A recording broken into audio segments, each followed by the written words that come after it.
একটু যাবো এগ্রিকালচারের যে বিষয়টা আছে, আমি একটু এখানে ধারাগুলো পরে শোনাবো, তারপর একটা ভিডিও দেখাবো, তারপর আপনার কাছে আসবো, তারপর আপনাদের কাছে আসবো।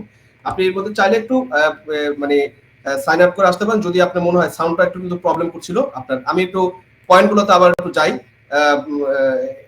একটু শেখ ফরিদ ভাই আপনি একটু মনোযোগ দিয়ে শুনবেন, আমি এখানে যে পয়েন্টগুলোকে তুলে ধরছি সেটা একটু মনোযোগ দিয়ে শুনবেন।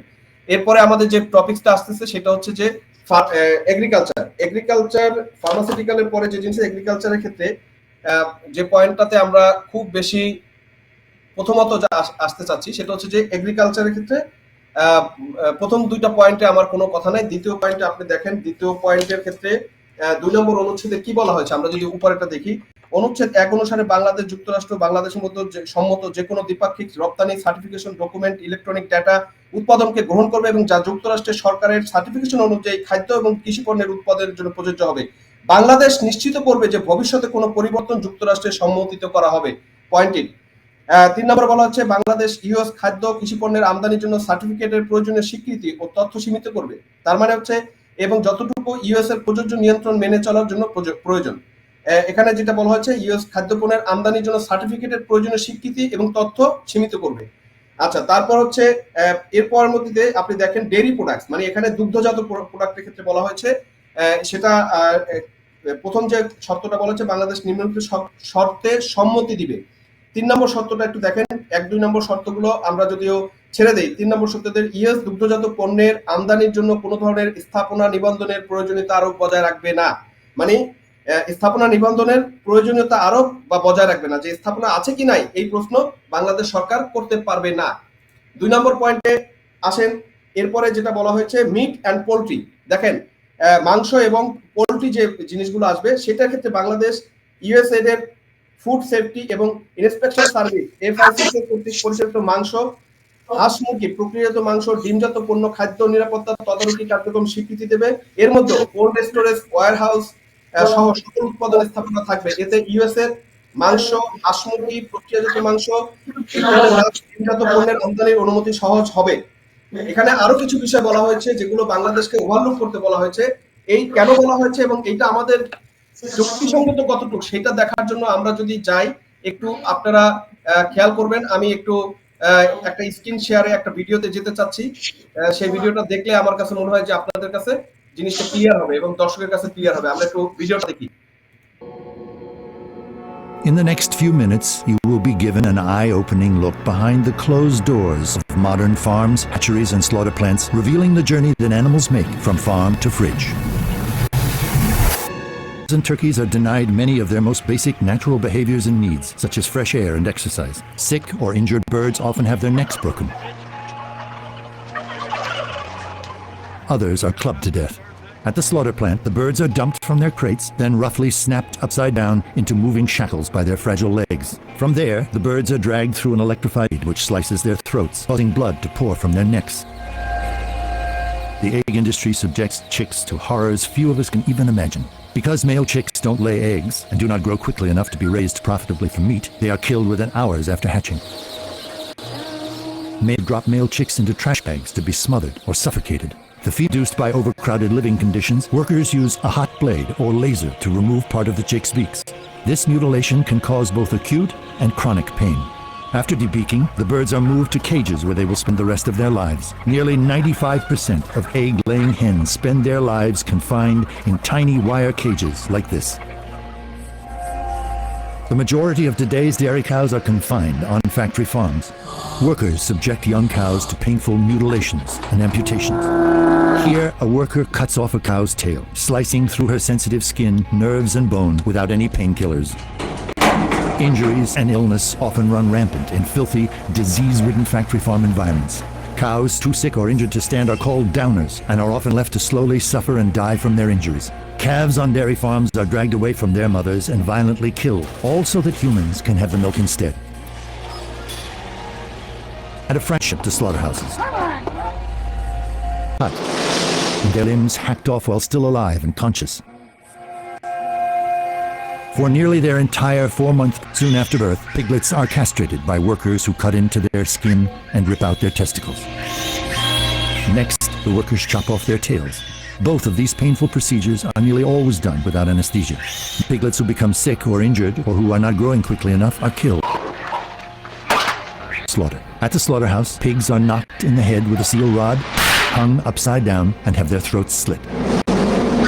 Fully conscious and make a commitment to on professor doctor Arif এবং এখানে শেখ ফরিদ, আপনি দেখলেন কত নির্মম ভাবে এই পশুদেরকে হত্যা করা হয়, এবং মুরগি বলতে পোল্ট্রি ফিশারিজ, আপনি যেখানে যান নির্মমতার শেষ নেই। এখানে কোনো কার্টিসি মেনটেন করা হচ্ছে না, ইসের মুখ কাটা হচ্ছে, মানে ঠোঁট কাটা হচ্ছে আপনার মুরগির, এবং আবার সেখানে হচ্ছে মেল যে মুরগিগুলো আছে সেগুলোকে অমানবিকভাবে ধ্বংস করা হচ্ছে, গরুকে কিভাবে হত্যা করে তারপরে করা হচ্ছে, মাংসটাকে কিভাবে অমানবিকভাবে প্রসেস করা হচ্ছে, যেটা কোনো ধর্মীয় ভাবেও কিন্তু গ্রহণযোগ্য না।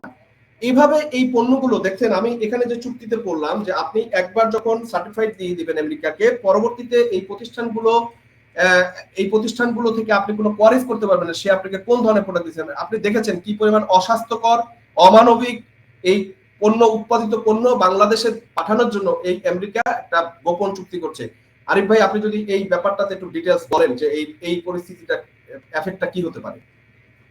আচ্ছা, আমি কৃষি উৎপাদন থেকে কৃষি পণ্য থেকে শুরু করি। আমেরিকা কিন্তু ডিএমও মানে জেনেটিক্যালি মডিফাইড অর্গানিজম, এটা ওদের বীজ পদ্ধতিতে তৈরি করা হয় যেমনি, ঠিক তেমনি ওদের পোল্ট্রি গুলোতে ইউজ করা হয়। ইভেন আমরা দেখি একটু ব্যাপারে অনেক ক্যাম্পেইন চলছিল যে যে ধরনের মুরগি মানে চিকেন দেওয়া হয়, এটা মানে ব্রিটেন অনেক অপোজ করেছিল অনেকদিন ধরে ইউরোপ। এটার কারণ হচ্ছে যে ওই চিকেনটা অরিজিনাল চিকেন না, ওটা জেনেটিক্যালি মডিফাই করে এমন এক ধরনের চিকেন ওরা তৈরি করেছে যেটা নাকি শরীরে কোনো সার মানে পশম যেটাকে বলে পালক হয়, পালক ছাড়া মুরগি ওরা উৎপাদন করতে পেরেছিল, যাতে ওরা ইজিলি স্লটার করে এটাকে জাস্ট ফ্রাই করার জন্য। হ্যাঁ, it doesn't have any fat or মানে যেটা পালক দেওয়া হয়। এমন এমন ধরনের ওরা জেনেটিক্যালি মডিফাইড অর্গানিজম তৈরি করে, ইভেন ওদের যে বীজ বা ওদের যে ফল কিংবা সবজি, এগুলোতে ব্রিটেনে যেমন আমরা দেখি ইউরোপে যে অর্গানিক ফুড কেন এত পছন্দ করে, এত টাকা দিয়ে ওরা কেন কেনে ইউরোপে? এটা কারণ হচ্ছে ওরা মেক শিওর করে এটা জেনেটিক্যালি মডিফাইড না। মানে জেনেটিক্যালি মডিফাইড বলতে উৎপাদন বাড়ানোর জন্য, মানে একটা গাছের সবগুলো আপেল কিন্তু একরকম হবে না, কোনোটা বড় কোনোটা ছোট হবে, তাই না? কিন্তু যদি এটাকে জেনেটিক্যালি মডিফাই করে এই চারাটা করা হয়, তাহলে ওই গাছের প্রতিটা ফল একই সাইজের হবে, বড় বড় হবে। কিন্তু এটাতে কিন্তু অনেক সাইড এফেক্ট থাকে, এবং এরা কিন্তু অনেক পেস্টিসাইড মানে ওদের যে কৃষি ফলনে প্রচুর পেস্টিসাইড মানে কীটনাশক ইউজ করে, এগুলো কিন্তু অনেক ক্যান্সার, মানে আমরা জানি যেগুলো খুব প্যাথোজেনিক ক্যান্সার। এবং এটা নিয়ে প্রচুর রিসার্চ আছে ব্রিটেন এবং ইউরোপিয়ান যে আপনার যে এগ্রিকালচারাল যে রিসার্চ সেন্টার গুলোতে প্রচুর রিসার্চ আছে, যে কারণে ইউরোপের সাথে আমেরিকার যে free trade FTA free trade এগ্রিমেন্টে কৃষি এবং পোল্ট্রি প্রোডাক্ট গুলো এখন পর্যন্ত স্থান পায়নি, এবং এটা সর্বজন স্বীকৃত। ধন্যবাদ। জি, জনাব শেখ ফরিদ, আপনি দেখলেন অমানবিকতার বিষয়।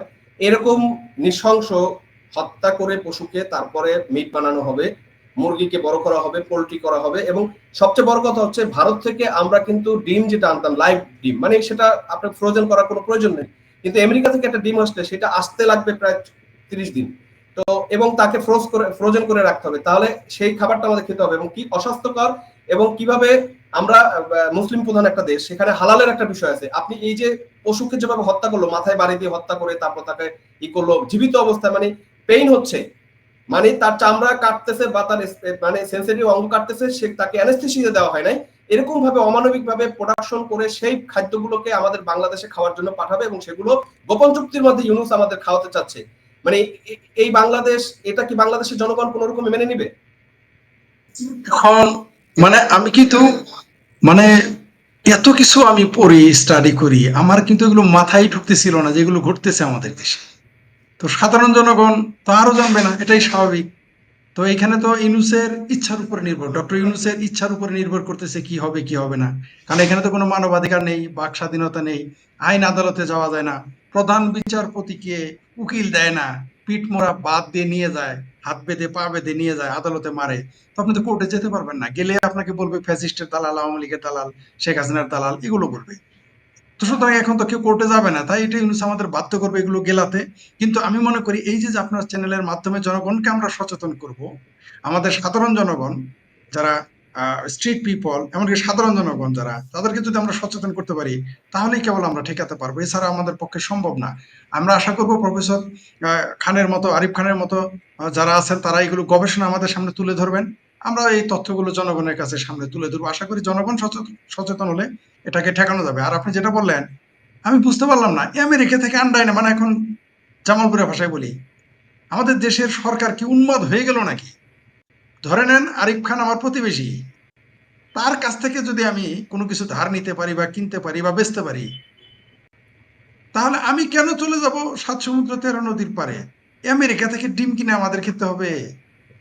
না, এখানে তো ফরিদ ভাই, এখানে জি। বাংলাদেশে যদি আপনি স্টেবিলিটি তৈরি করেন, সেক্টর মানে সক্ষমতা তৈরি করেন, তো বাংলাদেশে তো আমি মনে করি পোল্ট্রি, মুরগি, মিট এবং মাছ, এই 4টা জিনিসের কিন্তু আমাদের সক্ষমতা অর্জন করার ক্ষমতা রয়েছে। তাহলে এইটাকে বিল্ড আপ করে আমরা আমেরিকা থেকে নিয়ে আসার চিন্তা এই করতে প্রশ্ন, হবে। আমি ওই কথাটা, আপনি আমার ওই যে হিন্দি প্রবাদ আছে, আপনি মেরে মুখা বাদ ছিন লিয়া, আমি ওইদিকে যাচ্ছিলাম।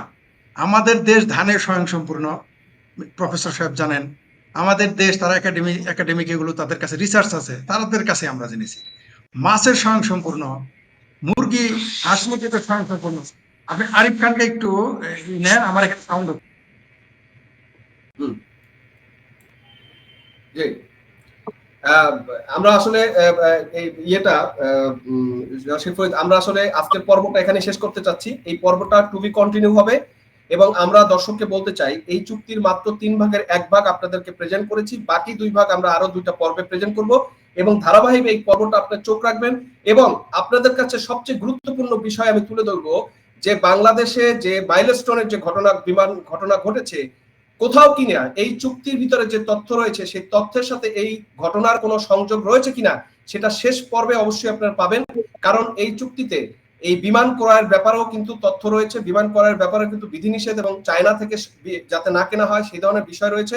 সুতরাং প্রত্যেকটা জিনিস পুঙ্খানুপুঙ্খানুভাবে আপনাদের কাছে আমরা প্রত্যেকটা ক্লজ তুলে ধরবো, যাতে জাতিকে এবং বাংলাদেশের মানুষকে আমরা জানাতে পারি। আরো 2টা পর্ব আপনারা দেখতে পারবেন সিকুয়েন্সিয়ালি, আপনারা ওই পর্বগুলোতে অবশ্যই চোখ রাখবেন। আজকে এই পর্যন্তই, এই পর্বটা আমরা এখানে শেষ করছি। ধন্যবাদ দর্শক আমাদের সাথে থাকার জন্য। যদিও ভিডিওটা লম্বা হলো, আপনারা একটু দেখবেন এটা আশা করছি। ধন্যবাদ সবাইকে, ধন্যবাদ প্রফেসর আরিফ, ধন্যবাদ শেখ ফরিদকে। ধন্যবাদ।